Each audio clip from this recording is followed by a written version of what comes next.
Salam Zoul, bonsoir à tous. J'espère que vous allez tous très bien. Finalement, c'est pas passé. Une défaite assez logique. Je pense que c'est une défaite. Je vais pas dire une défaite. Je vais dire plutôt une victoire méritée pour la Guinée. On a vu une équipe de Guinée qui nous a surclassé sur le domaine physique. C'est un domaine où on n'arrête pas de parler de ça, on n'arrête pas de dire et de parler en Afrique et dans le football moderne, pas en Afrique. En Afrique, c'était toujours le cas. Mais dans le football moderne, le volet physique, c'est le truc le plus important. Et on voit aujourd'hui que cette chose-là nous a fait défaut au-delà des choix qui peuvent être assez discutés de la part de Petkovic. Mais je pense que c'est une défaite qui va faire très très mal, qui nous fait mal déjà, mais qui, je pense qu'elle est nécessaire. J'aurais aimé qu'on ne perde pas ce match-là, mais finalement, ce qui arrive, c'est tout à fait logique. Donc, avant de commencer le débrief, on va plus parler de ce qui n'a pas fonctionné sur ce match. Donc, n'oubliez pas de liker et de vous abonner à la chaîne. La première chose qui pour moi n'a pas fonctionné, c'est le milieu de terrain. Ce milieu de terrain avec Bantal, Brahimi et Zerouki, pour moi, je l'ai souvent dit, on l'a souvent répété, et j'étais même une personne qui était sceptique quand Zerouki était venu. Il y avait beaucoup de critiques sur ce joueur-là.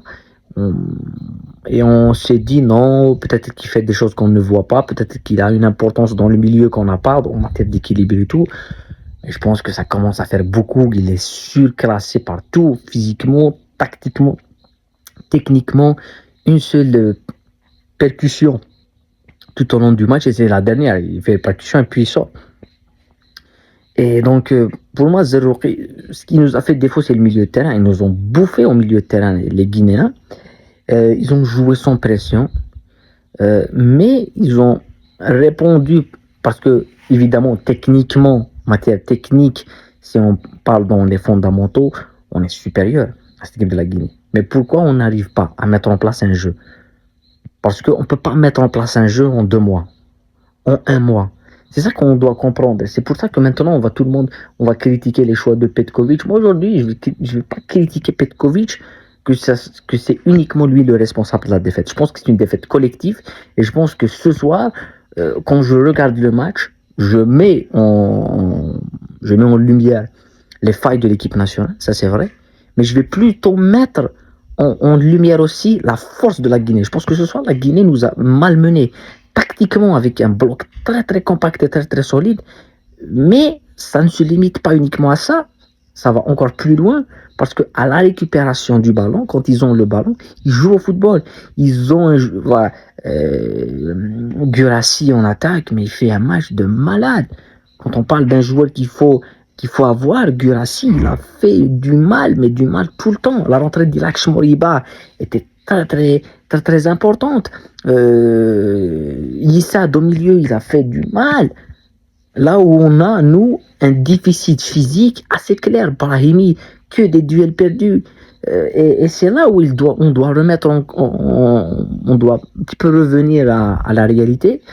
On sort d'une élimination où on a été dominé en Coupe d'Afrique. Voilà, nous, on n'est plus la meilleure équipe d'Afrique. Il faut qu'on se rende à l'évidence. On se rende à l'évidence qu'il y a beaucoup d'équipes qui ont évolué dans le jeu, comme la Guinée et tout, et que nous, on doit justement concurrencer ce genre d'équipe. Après, je vais aller encore plus loin pour dire une chose qui est très importante. Petkovic est arrivé il y a 1 mois et demi ou 2 mois. Les gens prennent toujours les 2 matchs qu'il avait joué, surtout celui face à la... Il a joué face à la Bolivie, il a joué face à l'Afrique du Sud. Et on parle que dans ces matchs-là, on a vu du jeu. On ne peut pas comparer un match amical avec un match décisif, où il y a de l'intensité, où il y a de la pression, où il y a de l'enjeu. Si l'Afrique du Sud, ils ont fini 4e de la CAN.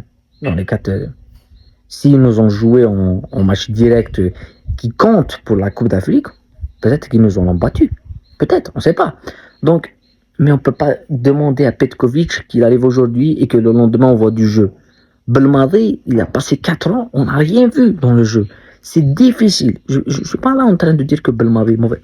Je veux dire une chose que j'ai beaucoup répétée dans le football de sélection, c'est difficile de faire du jeu. Il faut être pragmatique. Et ce soir, Petkovic n'a pas été pragmatique. Petkovic a fait des choix discutable. La sortie de Brahimi et de Benzia, pourquoi? Alors que il fallait rajouter des joueurs au milieu, il fallait changer tactiquement. Et il faut dans le foot de sélection, même dans le foot moderne, quand on voit le Ancelotti qui bat Guardiola, alors que Guardiola est un meilleur tacticien qu'Ancelotti, en réalité, comment Guardiola entraîne, comment il est la philosophie du jeu, mais c'est Ancelotti qui gagne, parce qu'Ancelotti est pragmatique. Ancelotti va faire tout pour gagner. S'il peut jouer à 10 derrière, il va jouer à 10 derrière. Guardiola ne peut pas faire ça.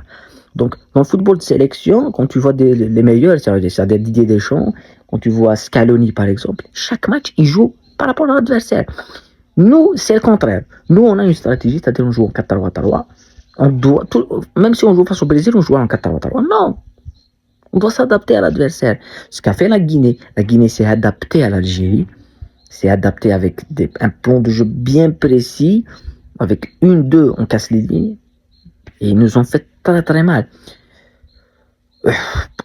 Maintenant, voilà, on va reparler sur ce match-là calmement parce que maintenant je peux dire les tops, les flops, je peux aller dans bon, voilà, c'est difficile. Pour moi, le raté de Bounja,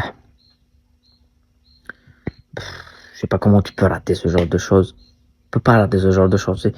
Et aujourd'hui, il y a une phrase qui définit ce qu'a fait l'équipe nationale, c'est qu'ils ont confondu vitesse et précipitation. Ils ont joué un football qu'ils ne jouent généralement pas. C'est-à-dire que quand on revient sur les 2 derniers matchs seulement que jouait Petkovic, on a vu rarement des longues balles. Aujourd'hui, c'est que des longues balles. On a vu un joueur qui a le ballon et qui fait qui cherche une longue transversale. Pourquoi? Les seules occasions qu'on a eues, il y a eu bien sûr qu'il y a les occasions de longues balles où tu cherches la profondeur avec le zéli, ça c'est très intéressant. On l'a vu 2 fois sur Barahman seulement. Mais sinon, on va les chercher sur le côté pour qu'il contrôle, pour qu'il va provoquer. Non, on va le chercher dans la profondeur. Voilà. Mais le truc qui est très très important, c'est qu'on a vu un petit peu les limites psychologiques. Moi, je m'attarde beaucoup plus sur le côté mental. On a été surclassé et l'enjeu, je pense que l'enjeu a pris le dessus sur nos joueurs. Ils ont été traumatisés. Et d'un autre côté, tu as une équipe qui a voulu jouer avec la pression. La Guinée a profité de ça. La Guinée, on dirait qu'ils ont adoré jouer à Mandela. C'est un stade magnifique où tu peux jouer au foot. Et là, tu peux pas me dire que c'est le stade, que c'est la pelouse, que c'est... Non, tu as face à toi une équipe qui joue au foot. Tu as face à toi une équipe qui propose des choses. Comment toi, tu peux pas proposer des choses? Et ça, il faut du temps. Il faut du temps pour le sélectionneur. On peut pas lui demander quelque chose aujourd'hui, lui dire, après, tu vois, les gens ils vont dire, non, s'il n'a pas pris l'autre, non. Il peut prendre qui tu veux. Je pense que ça ne changerait rien. La Guinée nous a surclassés. Il n'y a rien à dire. Maintenant, rien n'est joué. Voilà, il reste un match de déplacement à la Guinée. Ça va être difficile que eux ils perdent des points quand on voit comment ils ont joué contre nous. Ils perdent des points face à l'Ouganda, ou face à la Somalie, ou face à, voilà, je pense, face au Mozambique par exemple. Mais tout est possible. Dans le foot, tout est possible. Après, quand tu vois un joueur comme Amoura qui commence pas titulaire, tu te poses des questions. Amoura, c'est le mec le danger vient de Amoura. Comment il va pas jouer? Il doit avoir 40 ans pour qu'il joue? C'est pas normal. En tous les cas, c'était assez intéressant de voir ce match, mais moi je reviens à ce que j'ai dit au début. Je maintiendrai plus la Guinée parce qu'elle m'a voilà, j'ai jamais cru qu'ils allaient jouer. Oui, je savais qu'ils allaient être compacts, défensifs, que physiquement ils ont des gabarits de malades, que dans les airs ça passe pas, mais avec le ballon, c'est exceptionnel. Avec le ballon, ça te sort des balles, ça te casse les lignes, contrôle. Guirassy, mais quel match! Quel attaquant de numéro 9, il est monstrueux. Monstrueux, percussion, intelligence de jeu, vision. Hein. Et ils ont défendu, je pense, après leur deuxième but, ils ont continué à défendre. Ils ont voulu défendre, ils ont voulu prendre aucun risque. Et ça, c'est pragmatique, c'est bien, parce qu'ils pouvaient rajouter un troisième but, ils pouvaient nous mettre le troisième but. Eux, ils se sont dit, si on va pas prendre le risque de se mettre à la troisième but, on va plus sécuriser. Et ça, c'est pragmatique, et ça, on l'a pas malheureusement. Voilà. En tous les cas, c'est tout ce que je voulais dire par rapport à ce match. On se retrouve dans une vidéo, on va parler de ce match, on va revenir sur les déclarations de Petkovic, on va revenir sur tout ça au calme. Voilà. Prenez soin de vous, la paix sur vous, et à bientôt. Ciao.